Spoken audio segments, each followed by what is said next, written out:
खनसे जयैनो होन कंग्रेचुलेसन आदामोन आब'मोन होन दे जयैनो आरो न' खनसेबाव आरो खनसेबाव मुसाहारि आं बे 2024 आव मेट्रिक आनजादाव 87.83% लानानै आनजादाव पास जादों। खै घन्टासो फरायामोन? आङो 8 hours 7 hours स्पेशली बिदि फरायोमोन। टिउसनफोर लादोंमोन नामा? टिउसनफोर आं हस्टेल थायोमोन ओमफ्राय जोंना सार फैयोमोन ओमफ्राय बेनो मेथ्सखौ टिउसन लायोमोन। बेबायदि पार्सेन्ट लानानै माबायदि मोनदों गोसोखौ जोबोर गोग्गानाय मोनदों बिदि पार्सेन्ट मोननानै आरो आनएक्सपेक्टेडमोन ना ओमफ्राय थेवबाबो नाजानायनि गेजेरजों आं बिदि उथ्रिसारनो हादों जोबोर गोग्गानाय मोनदों गोसोखौ। बेबायदि पार्सेन्ट लानायाव नोंथांनि न'खरा माबायदि फरायनायखौ थुलुंगा होदों? जोबोर थुलुंगा होदों पेरेन्टसफोरा मोजाङै सामलायबोदों गोदोनिफ्रायनो मोजाङै उन्दैनिफ्रायनो थुलुंगा होनानै आङो मोजां पार्सेन्ट लानानै आनजादाव उथ्रिसारदों। माबायदि साबायखर बावो नोंथांनि बे स्कुलनि फोरोंगिरि? स्पेशली टिचार्सफोरा गाइड खालामदों जोंखौ मोजाङै ओमफ्राय बेनि गेजेराव माखासे गिदिर सुबुंफोर दङ जोंनि बिगार्स बिसोरबो मोजाङैनो गाइड खालामदों फोरोंबोदों रोङैखौ मोजाङै फोरोंदों।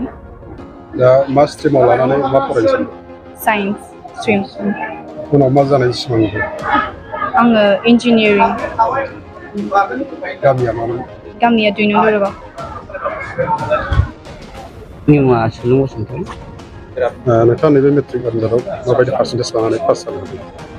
आङो बे देग्लायनि बे 2023-24 बे मायथाइनि SSLC एग्जामाव 85.83 बे पार्सेन्टखौ लानानै उथ्रिनो हादों। मा मोनबेसे साबजेक्ट लेटार मोनदों?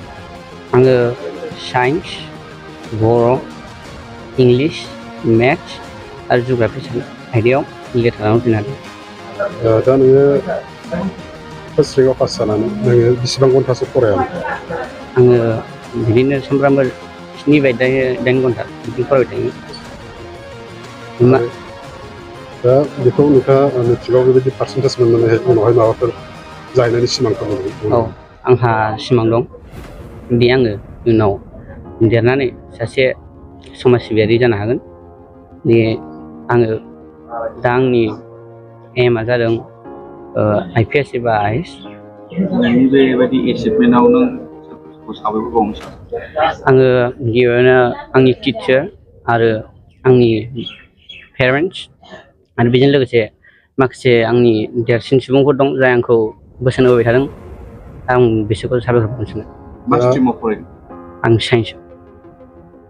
दा नैबे फैबाय थानाय उनावहाय नोंथांमोननि स्कुलाव क्लासनि फरायनाय दङ बिसोरखौ नोंथाङा माबायदि फरायजानो लुबैयो?